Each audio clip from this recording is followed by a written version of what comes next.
Welcome to Hands-on Equations lesson number 7. In today's lesson, we are going to learn how to go from using the actual manipulatives to then using symbols to represent those manipulatives. Okay, so for today's lesson, you're definitely going to need your little booklet. And I'm going to share with you what some of the symbols are so that we all have the same structure for how we represent these things. Okay, so start up over here. We have something that represents X. So we know on our map that would be the pawn. So in order to draw the pawn, we're just going to use a little triangle. And we're going to be sure that we fill it in. And it doesn't have to be perfectly colored. You just want to have a solid triangle, and that represents a pawn.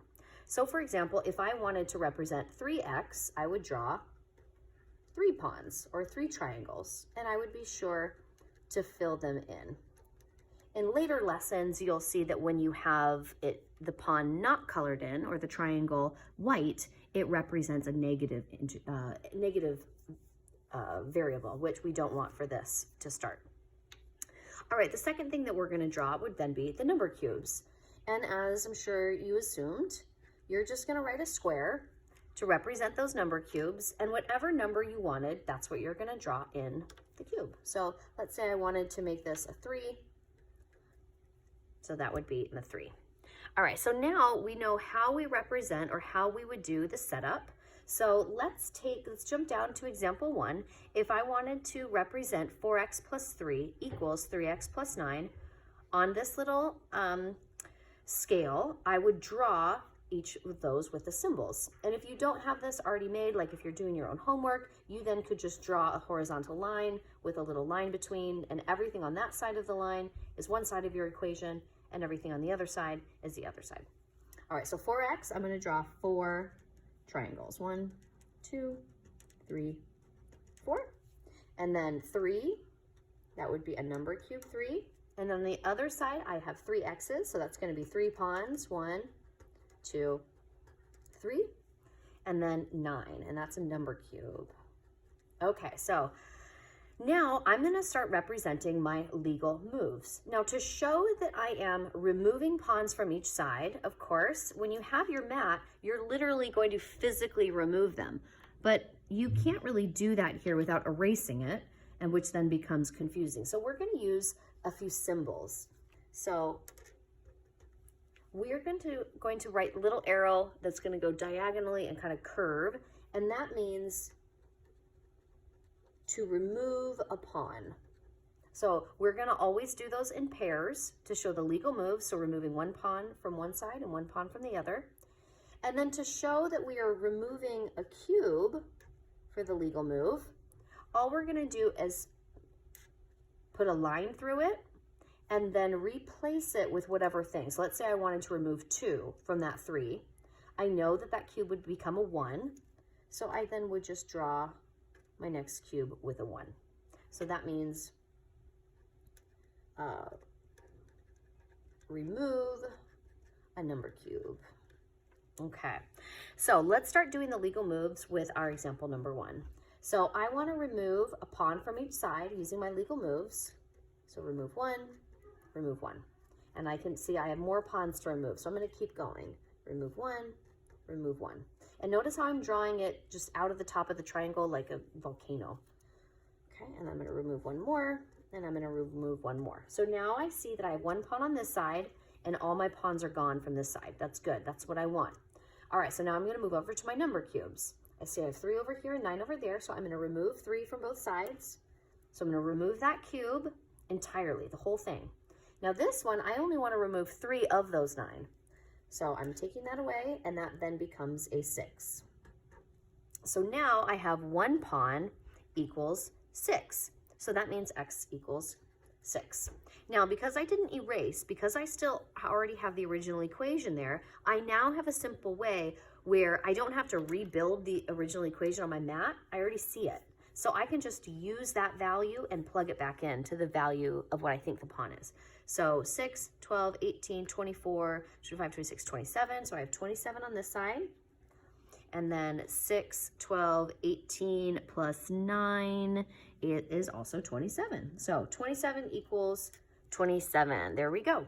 So I now know how I can solve these using symbols that represent my mat, and which will be a little bit faster for me. Okay, so what about example 2? Here we have 2 parentheses, x plus 4. So we're going to start with what's in the parentheses. So I know that's going to be pawn, and then a 4 number cube. And now I know it's in parentheses, so that's going to be the copy-paste situation. So I'm going to draw above it, and maybe a little bit to the side, just for the sake of space, another pawn and a 4. So now I've done 2 groups of x plus 4, plus another pawn, so I need another pawn over here, equals, so now I'm going to jump to the other side of my scale, x, so I draw that as a pawn, and then 16. Okay, so I have the setup, and now I'm going to start doing my legal moves. So I want to remove a pawn from both sides, so I'm going to remove that one, and now I'm going to remove some number cubes, and I'm just going to do it all in one fell swoop. I'm not going to do 4 and then 4 again. I know that 4 and 4 is 8, so I'm going to remove both of those, and I'm going to take away 8 from that 16, and I'm going to be left with 8. So now I have 8 number cube. So now I see that I have 2 pawns balances with 8. So if 2 pawns is 8, I know 1 pawn must be 4. So now I'm going to use 4, and I'm going to plug it back into my original equation because I can still see everything here and see if I have balance. So that would be 4, 8, 12, 16, and 20. So I have 20 on this side, and then 16 and 4, that's also 20. So I know I have balance. Check. All right, last one.